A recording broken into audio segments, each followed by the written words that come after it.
some people may say, Anna-Marie, are you not making too big an issue of the board? Is a board not just really a ceremonial body structure that, is supposed to get together 4 times a year, have a nice lunch, not a few times, and go home? What are you really expecting from a board? Then more than that. That's what we thought the big role. And of course, complain when the parking is not right. That's what our experience is of our board. So does a board really have an impact? Does a board influence the performance of a company? Can it influence the performance of a company? And in response to those questions, I'm going to rely on the study that was done in 2013 on the root causes of 40 corporate disasters.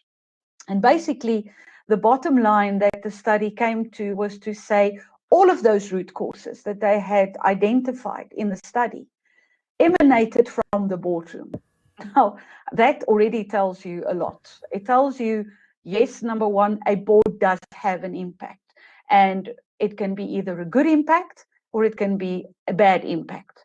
But there is a very definite impact that the board has. And so if we can, just for purposes of today's discussion, if we can just agree on that the board does play a critical role and does have an impact, then what do we do? How do we help boards to actually make a good impact, to add value, to be effective? I know I serve as chair of a non-profit company, and the other day, the CEO was asking me to also speak to the staff. He said, because the staff is asking as well, what impact is the board making? What is the role of the board? So if we want a board to make an impact, if we want a board to be seen and be visible and having a positive impact, what does it take? Or to put it in the way, the heading, I'm reminded of a heading of a publication in the Harvard Business Review 20 years ago that said, what makes great boards great? And again, I think there are quite a number of elements and dynamics and factors that we can talk about. So considering the time that we have available, I'm going to ask our guest speakers that we focus on 3 very specific items. And I'm taking my cue for these items from the 3 top root causes that were identified by the study that I've just referred to earlier on.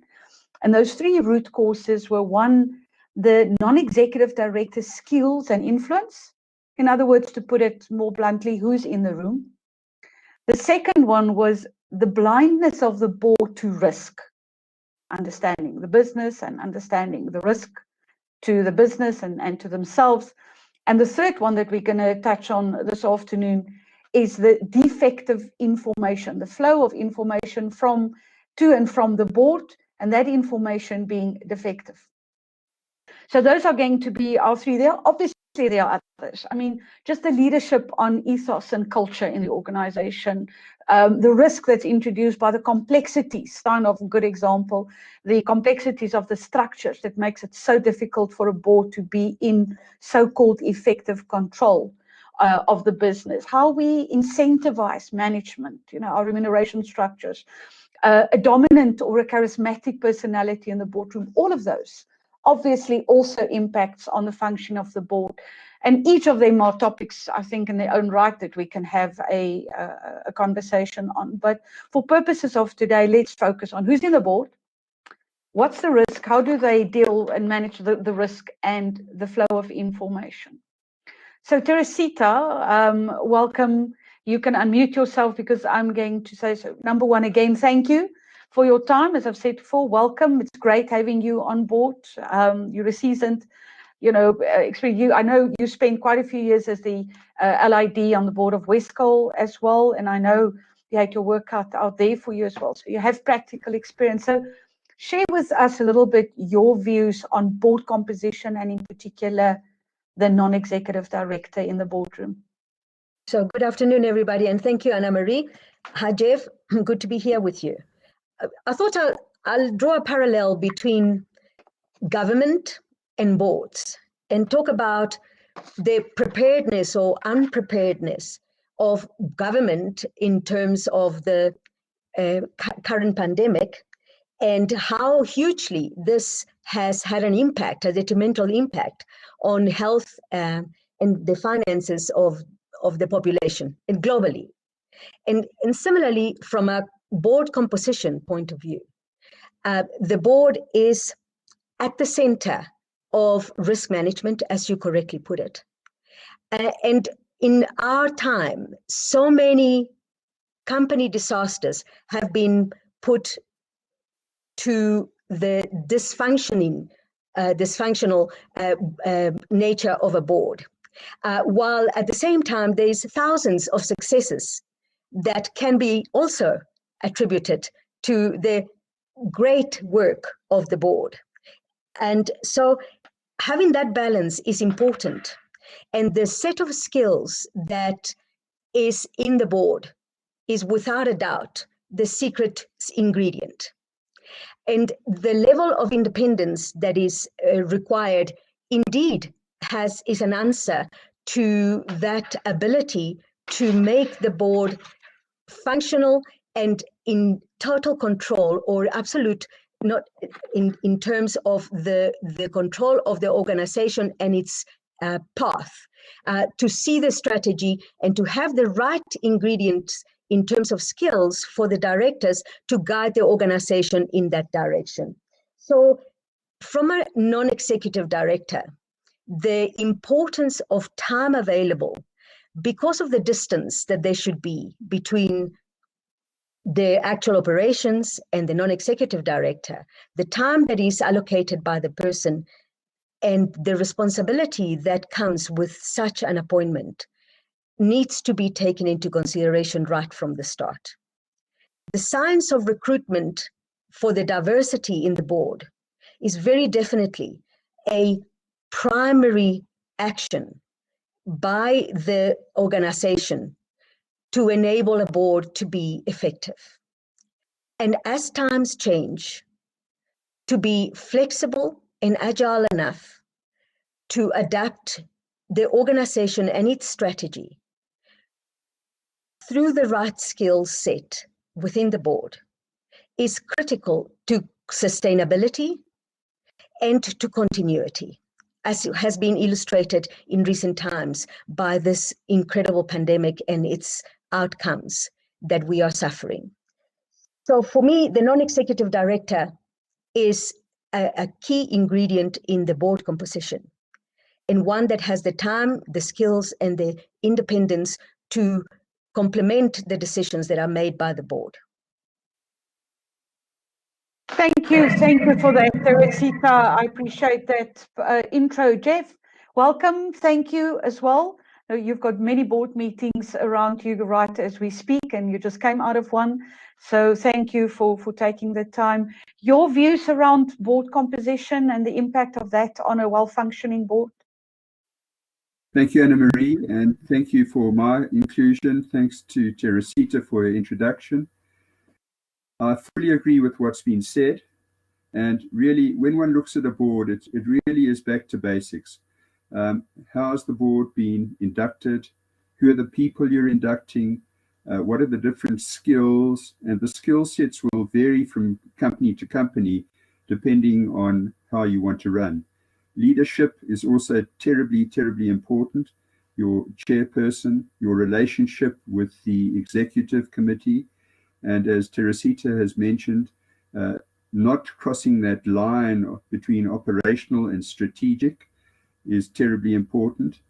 But what one finds is that just the simple things of regular communication, papers going out on time to the directors, application by the directors to those papers so that they are ready for their board meetings and that they have input, all those sort of things which are so basic are just important if you're going to have a well-functioning board. The ability of the chairperson to use the talent of all the people within that boardroom so that you get all the valued experience that the different people have had. It's often questioned as who should be in the boardroom. Obviously, there's certain parties that are always in the boardroom, your CEO, your CFO, and then there are so many other elements that you can talk about. You can talk about IT, you can talk about communications, marketing, and it will vary from company to company. obviously skills within the industry that you are involved in. But one of the biggest things for a director is, number one, to know what they've got to comply with in terms of what the Companies Act says, what the different legislation says. If you're in a state-owned enterprise, you need to be aware of the PFMA and other legislation that affects your industry. So you've got to have the background knowledge, you've got to have the company knowledge, and you've got to be able to apply yourself, speak at the right time, and give strategic direction to the company. There must also never be the fear of speaking up and being victimized, and that is the role of a competent chairperson to make sure that that always happens. But I cannot stress sufficiently the timeous flow of information to all directors, and that they are kept informed as they are agents of the company. And the other point that was also mentioned earlier is that the company in toto should know exactly who their board directors are, and the directors should have an appreciation not only of just the company, the executive, but also the staff that work within the organization, so that they are adequate ambassadors and not just figureheads. Thank you for that intro, Jess. Teresita, maybe, and I forgot to just mention this, I should have done this at the start, to our participants, because we're on a new platform. If you want to, you're very welcome again, like previously, to pose questions. Do so, use the public chat function for that. I will keep my eye on that and try at the end to just refer some of your questions to both Geoff and Teresita for their response. So you're welcome to do that. On this topic about, you know, the NED skills and experience, I want to just respond and maybe touch on one or two of the things that you have raised, both Geoff and Teresita. I think number one, and that's why I'm so passionate probably about the training that I do with directors, because I must tell you, in my 30 years of growing up in the boardrooms of South Africa, both in public and private sector, I am really sometimes taken aback by the level, and I'm going to use a crude word, of ignorance, the lack of understanding of that basic universe, Geoff, that you were talking about, just the basic understanding of, you know, as a director, what the rules of engagement are around the constitution of the company, the statutes, and I'm not saying we must all be qualified senior counsel in those things, but to have a basic understanding of the law and what the law says around what is expected from me as a director, and just the basic governance, you know, and how we govern board meetings, shareholders meetings. I still have directors that I speak to even today that believe that there is a statutory requirement to have board meetings, for example, confusing, you know, king recommendations about how often a board should meet with now what the law requires. And that in itself is a concern. So I think that just, you know, getting that basic understanding. The other thing is, for me, that you touched on, both of you, I think, is and Teresita in particular, the independence. You know, I was, now Geoff, I think you were on the call yesterday as well, when the Good Governance Academy, that is the brainchild of Professor Mervyn King, where he's trying to influence the content of MBA material with business schools as well, to really create conscious leaders in our society. We had a webinar yesterday on integrated reporting, and the question was posed about saying, well, you know, we're talking about all the great things about integrated reporting and integrated thinking, but look at the scoreboard. You know, we've got all of these spectacular, I think was the word that was used, spectacular disasters.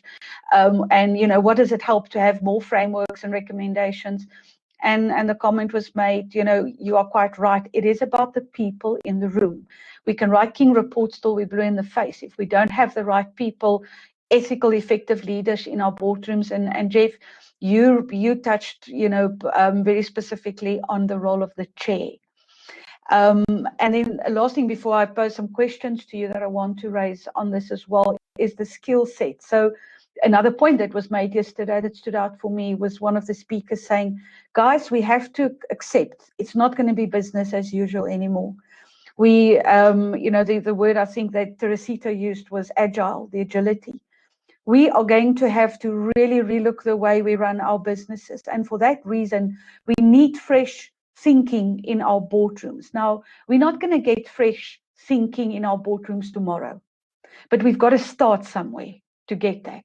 Geoff, how do we start planning around reinventing, if that's the right word, our board to be agile and to be ready for what's lying ahead?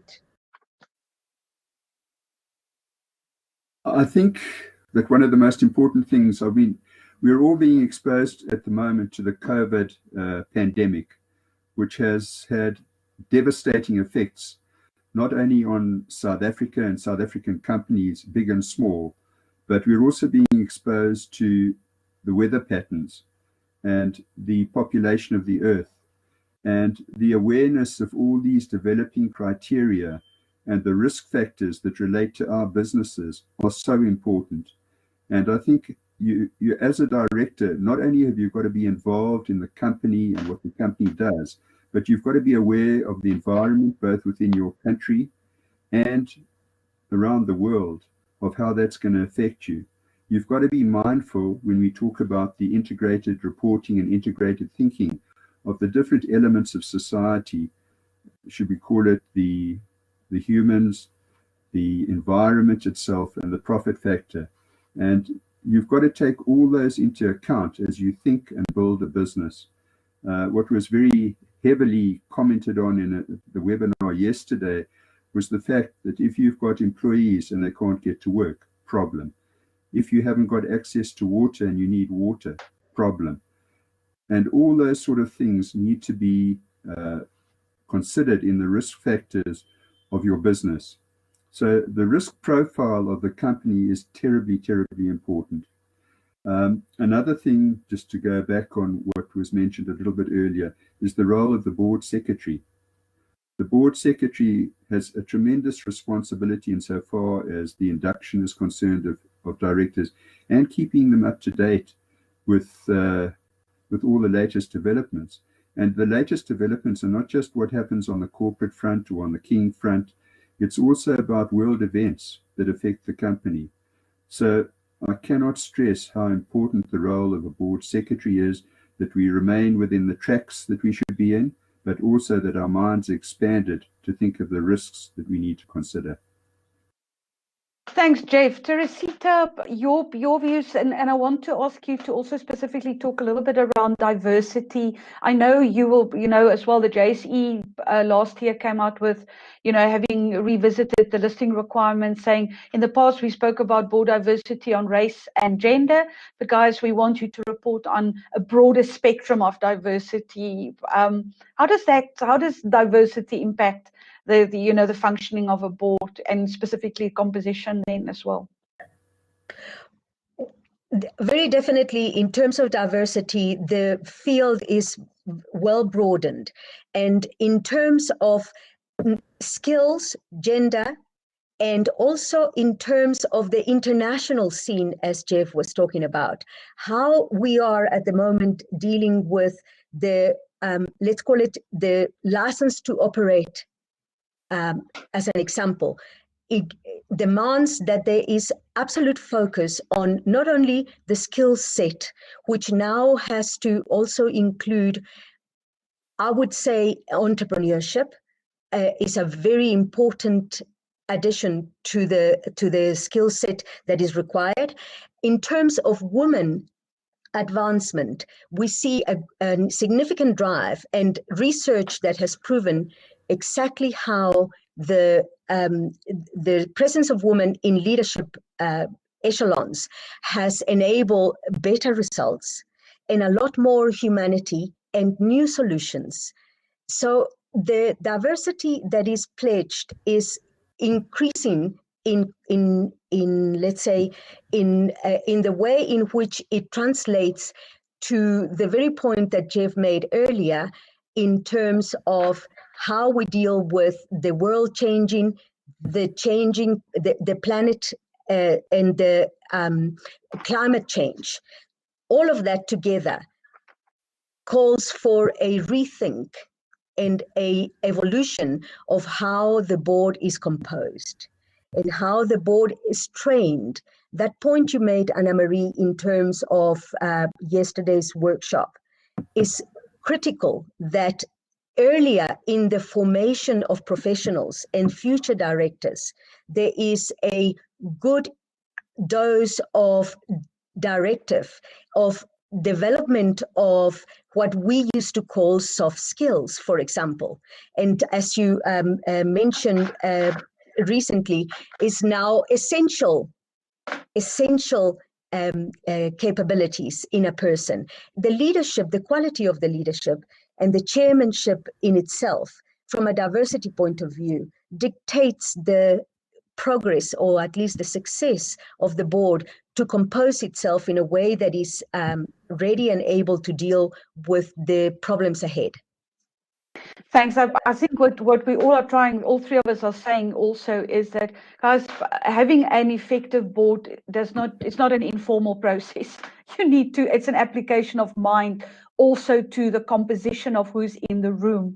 And you know, I was thinking yesterday, thinking about all the social issues, Geoff, that you just mentioned, you know, access to water, all of those kind of things. Every board, and there we can't give the answer, but I think the takeaway for our participants from this specific topic on NED skills is, number one, note that the people in the room are critical for the successful functioning of the board. It sounds to me like I'm saying something that's common sense and should be, you know, go without saying, but let me say that, make that point. It is critical. So how they come into who we and how we identify them, how we, you know, search for candidates and how they nominate it, all of those things are critical in building the right board. And we can't, and this is, I think, every board also needs to apply its mind, and nominations committee. What are those critical skills that this needs to be in the boardroom? What are those skills that we can source in through consultants and in other ways? But what is the building block that we, because size was something, Geoff, Teresita, and Geoff, maybe it's just a quick question. We touched on size yesterday. What is the ideal size of a board? And then I'm going to, with that, you know, pose a question that was asked on the public chat around, you also, and it goes to Teresita's point about availability of time. You have people that sit on various boards. And yes, we can't put a number, and we've always resisted as the King Committee to put a limit on the number of boards, because it depends on the size of the organization, the complexity, you know, whether it's listed, it's non-listed, and. So it's difficult to put a number to it. But you do find sometimes that, let's say for argument's sake, an individual will serve on a number of listed boards.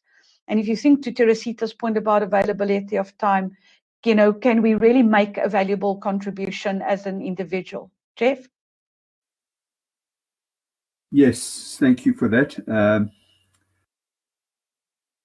I think the biggest thing that one has to be is you need to be, that availability is terribly important.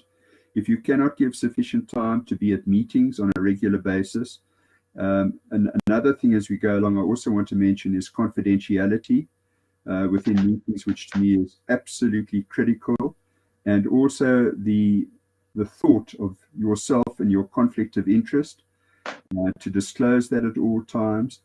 I think those things are terribly important. So you've got to be careful when you go on more than one board as to whether you are compromising yourself and whether you have, as is mentioned again and again, the time and the ability to apply yourself. What size should it be? Difficult to put it into numbers, but I would feel that when you get up to 10 members and start going over that level, and with everybody wanting to contribute, it makes board meetings rather difficult to handle. I wouldn't give a specific as to too big or too small, but I'd say up to 10 is good. Over 10 becomes a challenge. Thanks, Geoff. Teresita, let's use that number 10. Now, considering everything we've said about diversity, about skills, about the agility, the new norm that we're going to have to face, how, just in very quickly, if you were to had to go about building a board for a company, how would you do that? Yeah, earlier we mentioned the science of recruitment, and you brought the nominations committee into play. And I think that through the King requirements, for example, is interesting to understand the dynamics that the collaboration of committees brings to this particular subject, in terms of understanding that the board has commissioned the committees and they are able to deal more deeply into specific subjects and therefore understand a lot more of the relationship between the strategy and the risk management and the executive team and the reality on the ground. And so therefore the communication allows for the board to understand the requirements better and to think outside of the box, to deal with a life that is changing and a business that is changing. There is no more the standard approach. There is a new normal just about every day.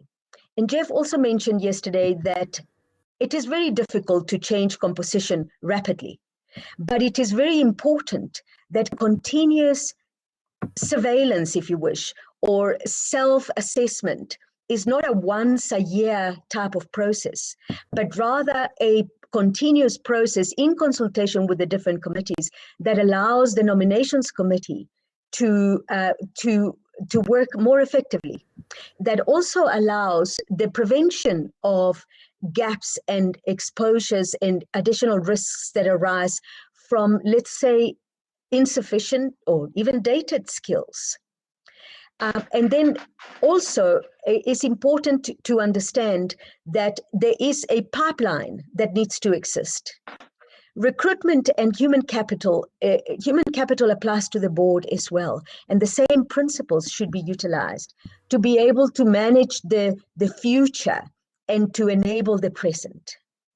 Now, I think that's a very valid point. And I think the point, my takeaway from what you've just said, Teresita, really also the use of board committees more effectively, you know, that there's more an application of mind on what committees we have. And it touches, with that point, I want to roll into our second topic around risk. You know, and just your comment on committees as well. So that second root cause that was identified was the board's blindness to risk. Geoff, and I want to talk to you on risk, because I'm sharing my very cynical, you know, experience out there in the streets or in the boardrooms. You know, audit and risk committee. In the majority of audit and risk committees that I'm involved in, audit gets 75-80%, if not more, of the time, and risk is sort of the stepchild on the agenda. Last 15-20 minutes, let's quickly do it, and we've looked at risk.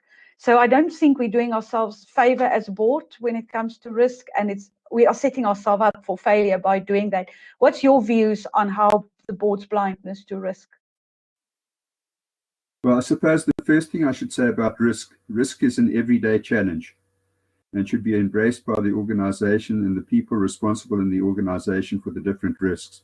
It's not a once-a-year assessment, and the oversight should come from the board. So the presentation of the risk dynamics and what they should be formulated by the executive committee and approved by the audit committee, who should apply their mind to how risk is progressing. In exactly the same way that we talk about an integrated report not being a once-a-year exercise, we talk about it being an everyday experience. I feel exactly the same way about risk. And maybe at this stage, I should also bring up that one of the biggest things that face us today is that we have a variety of different types of companies. And in the state-owned enterprise space, one of the biggest things that is happening is, where does the board fit in? Does the board have the responsibility that it should have, and can it make the decisions that it needs to make? Or is there outside interference? And that brings me back to, where does the board fit in? Who appoints the board? What is their responsibility? And do they execute on that responsibility? And coming back to risk, the risk of not being able to exercise your responsibility is an incredibly high risk. And that sits with all members, in my mind, who sit on state-owned enterprises. I hear you on that. It's really around not only the business risks that we blind to sometimes, it's also our personal risk that we sometimes blind to, you know, not appreciating the implications of some of the, what we find both in public and private sector, in my experience, call it interfering shareholders, for example, or other, material stakeholders that could interfere in board decision making and activities and functioning. Teresita, your views around risk and the board's approach to risk?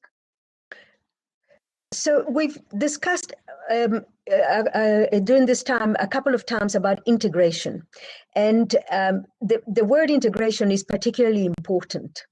And there is also, I would say, an evolution in the thinking that needs to take place in how the integration between the board's duties and the relationship with the executive team, in fact, go together to minimize or mitigate risk, and at the same time, the responsibility of identifying the risk.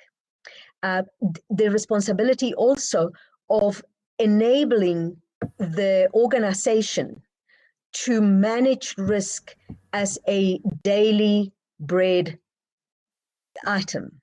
I agree with Geoff wholeheartedly that it is a daily challenge. And until such time as such culture permeates right through the ranks, and we talk about risk as we talk about bottom line, as we talk about productivity, as we talk about performance, until such time as that is achieved, risk will always be a shadow hanging over. And so from a board point of view, promoting this culture is probably one of the highest tasks and the least spoken about, definitely. It becomes a little bit of a challenge as a conversation between the board and the executive often. And that needs to be addressed as a fundamental requirement, as an expected outcome through the lens of the shareholder. This is preventive. And it can be done, especially in this moment where we live in a crisis and we striving together to come out of the crisis. Is a perfect moment to bring about a different way of thinking about risk. Yeah, thanks, Teresita. Maybe, Shirley on the comments made the point that banks, and I know in terms of the Banks Act, they are required to have separate risk committees. And I know when I do my training with directors or company secretaries, and I suggest the idea of a separate risk committee, the people from the financial industry in the room look at me like, I'm from a different planet. Like, doesn't everybody have separate risk committees? And there's like a big surprise to them to find, no, it's only them that are required by law to have separate risk committees. But maybe, it's become time for us to really push more for risk committees to be separated from audit committees, because I just think from the complexity on financial reporting, and what is really needed from a broader risk perspective, I think, in the interest of any board who wants to be well functioning, they need to give more airtime to risk in their committee structures. And it's going to touch on our next topic around flow of information, because the flow of information is also in the board structures between the committees. But again, how does a board member challenge what's on the table if they don't understand the industry? How do you challenge the risk assessment of management if you don't know what questions to ask? But I also want to just make this little observation to say, as a board member, trust your gut. Because, I've just sometimes found that it's the innocent, what you think is questions because of your lack of understanding, that becomes then the topic matter of a huge debate, just because you followed your instinct about something not looking right. Teresita? Very definitely. I think that as a takeaway is an important thought, Anna-Marie, is that often you find that the most simple of questions are the key to unlocking some of the hidden risks. And therefore the courage to ask them is certainly an incredible weapon in terms of adding value and making the organization stronger.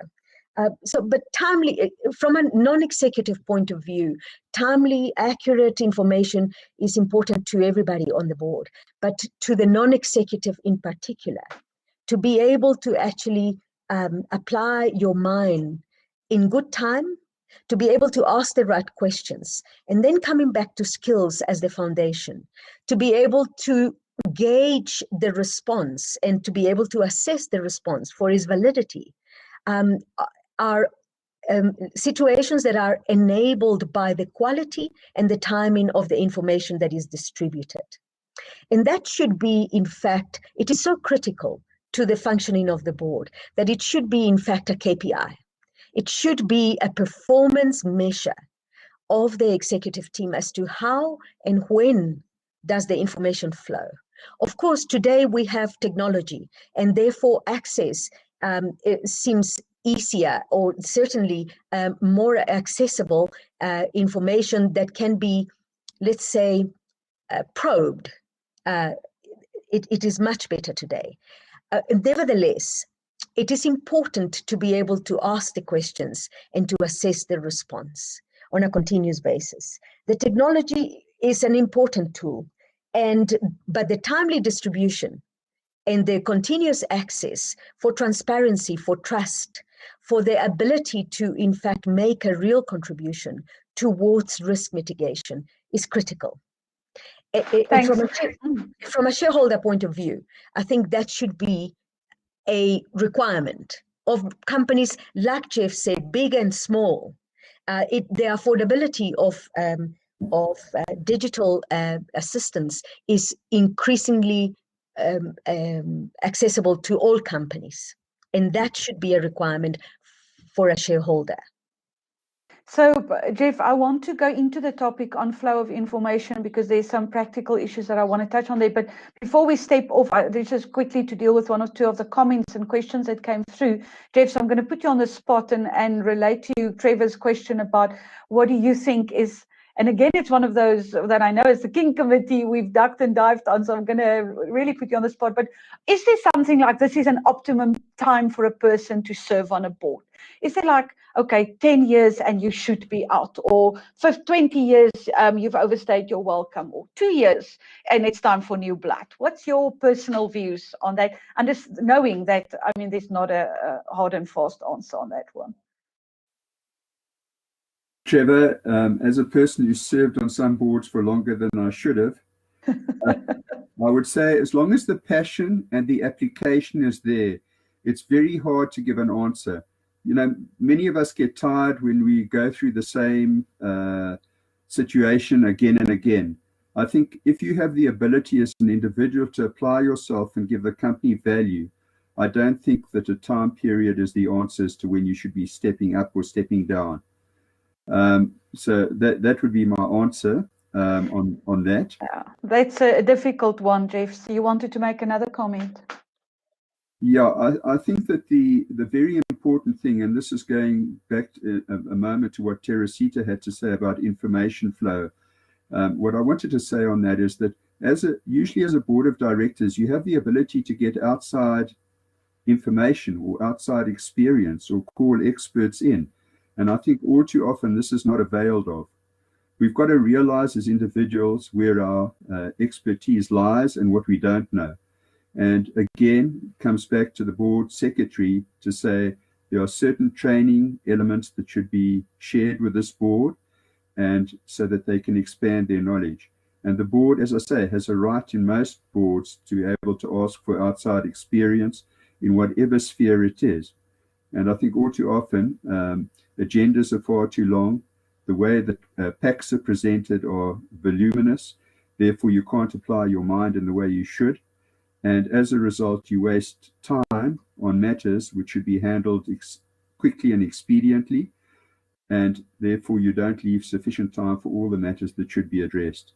So the compilation of a board agenda, its accuracy, its succinctness is all terribly important to you having sufficient time to give time not only to the organization, but also to strategy, which is what you're supposed to be there for.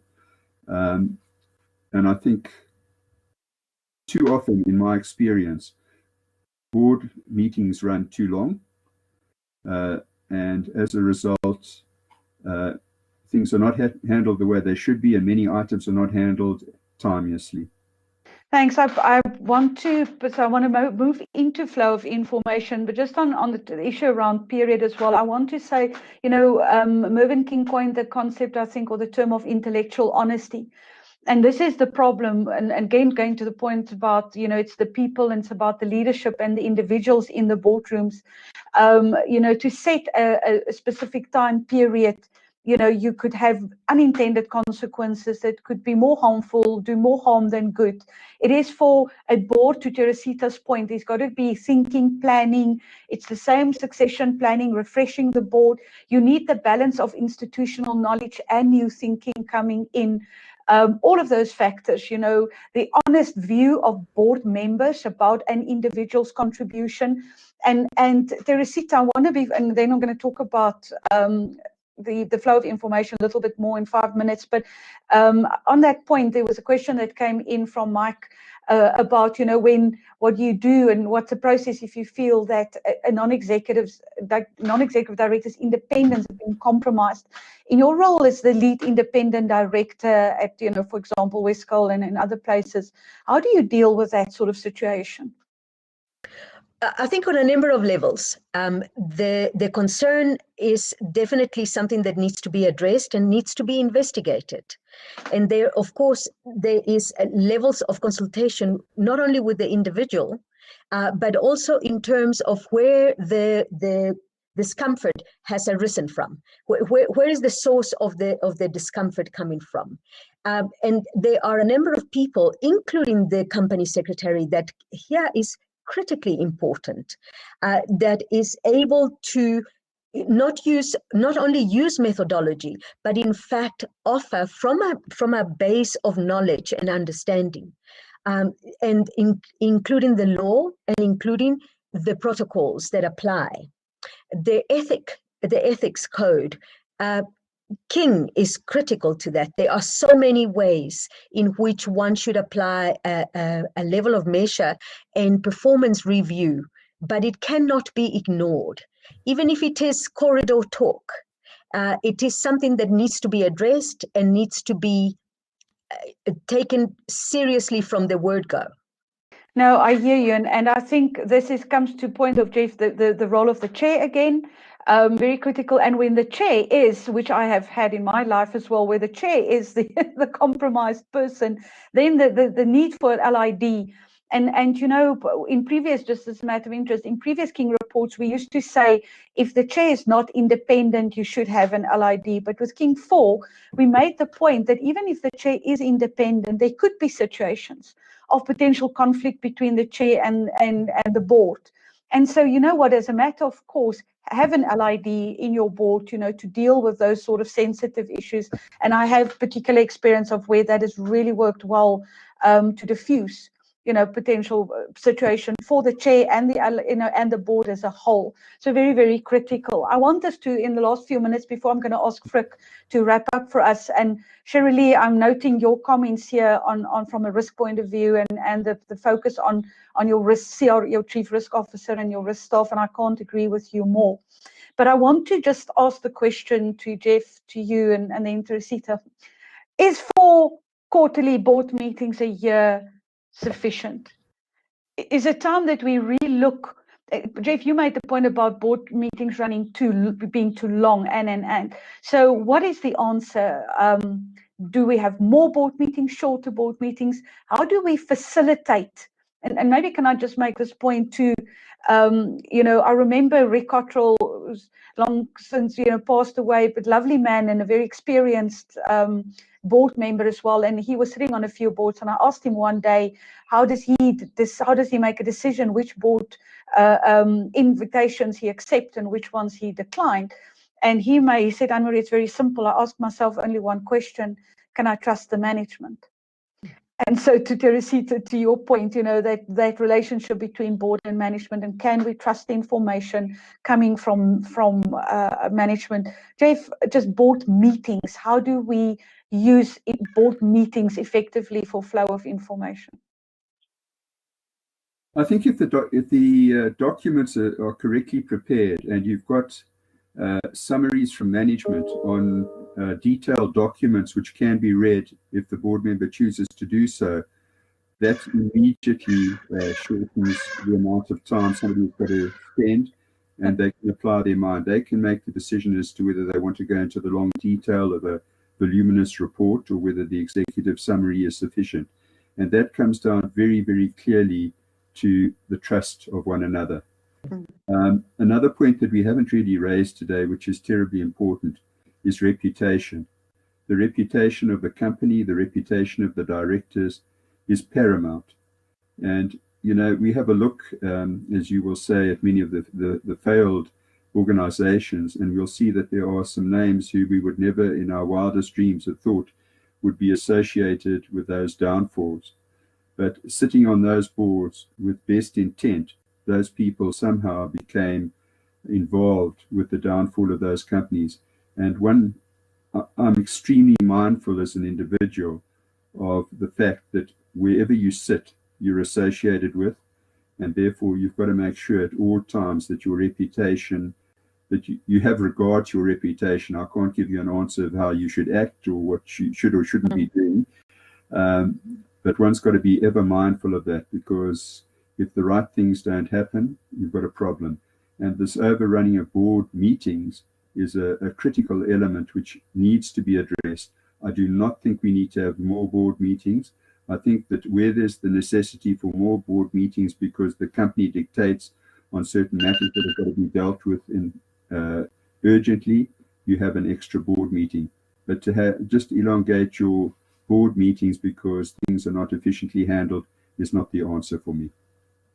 Teresita, before I ask you, you know, this whole issue around flow of information for us as well is something that in our capacities where we have sat in board meetings as company secretaries have noticed, you know, identified as such a huge factor, both positive and negative, that even sort of as Flo dropped, you know, we have a workshop that we call Flow of Information, where we talk to boards and management about how they structure flow of information to address this point as well. What's your view around that? Around how do we deal with this critical thing around information?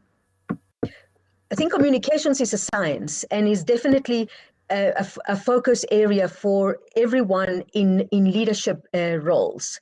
And so the amount of or the number of board meetings that may be required also changes in the light of the quality and the frequency of the information and how the relationship is between let's say, the detail in the information and the last board meeting.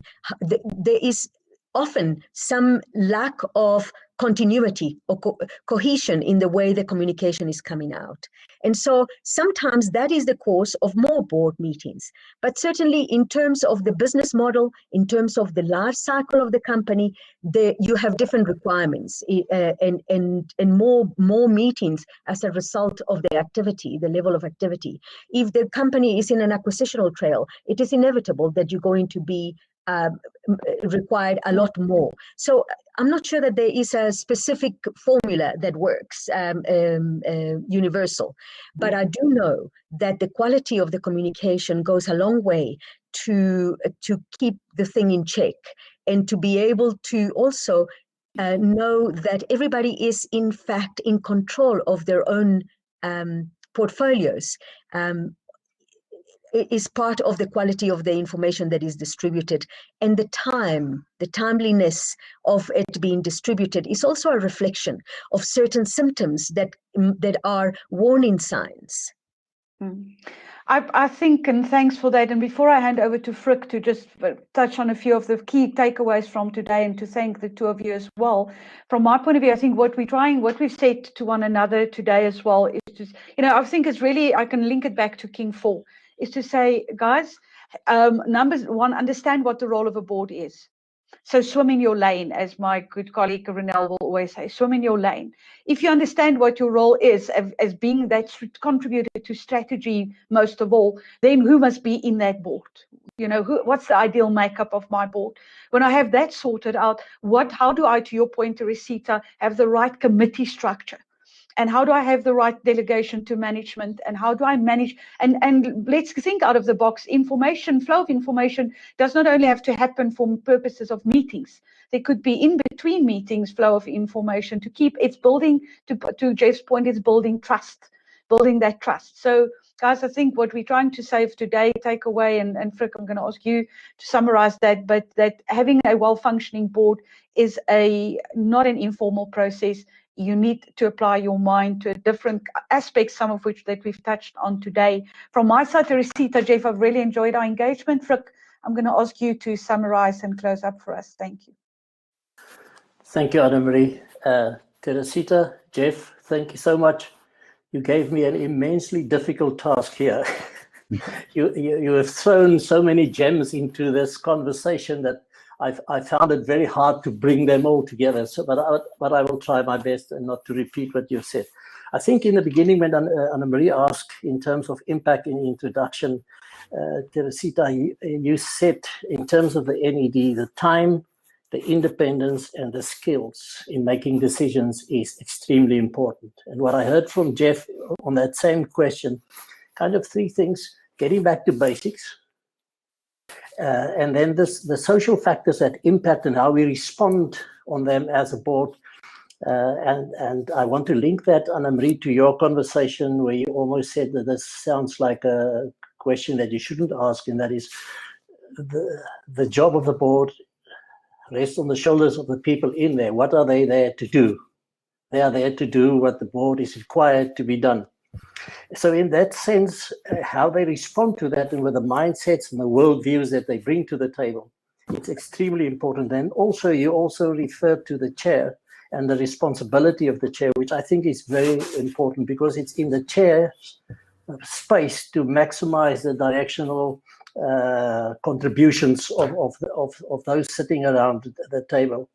And not just to be decisive, but to be open-minded and courteous and allow people a voice, which links to the question that you asked, Teresita asking in terms of the skills of the non-executive director, which is someone that needs to be independent, someone that understands there's a difference between my role as a manager from outside of the board where I may be and my role as a director in this organization, and I need a different set of skills here.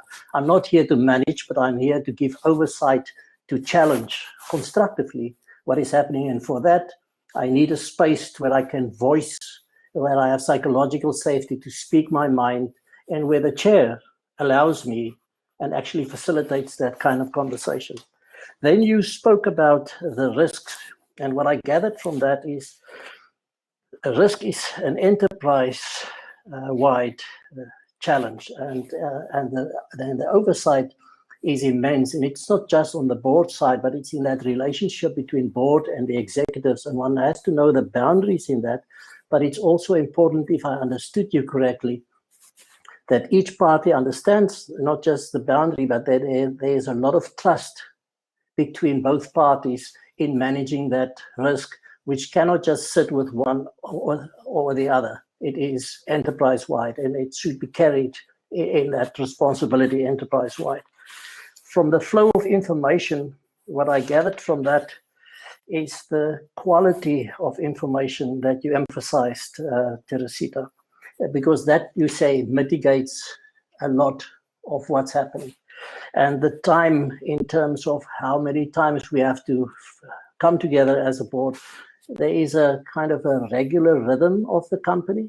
And then you indicated that there could be challenging times, like in times of acquisition, etc., that demands a different rhythm in the company. But in all of this, the flow of the information, the quality, and then especially the point that one of you made, I'm not entirely sure who, the cohesion of flow of information between different board meetings. If that is well controlled and well managed, then it also helps in terms of the number of boards that you need, because you can deal with it diligently based on accurate information, based on the trust of those that have supplied the information. But that's the best I can do in summarizing what you have said. I know it doesn't do you justice at all, but we will have to listen to the whole recording to really make sense of that. But thank you so much. Much appreciated. Thank you, Anna-Marie. Thank you, Frick, Geoff, Teresita, once again from my side, thank you for your valuable input. It is really, it's that experience that we pick up in the University of Life, that really at the end of the day is and that talks to also Teresita, those essential skills and the EQ that we bring to the boardroom that is becoming even more important than the degree, the graduation photo on our walls. So from my side, thank you for the questions we've had. Thank you for the participation from our participants as well. Thank you, everybody, for joining us. Frick, we're looking forward to the 4th of June and talking to our offshore partner, Sabrina, and I was wishing you all well for the rest of what's left of this week, Friday, the weekend, and good luck. Thank you so much. Have a lovely afternoon. Great privilege. Thank you. Me too. Thank you. Thank you. Thank you very much.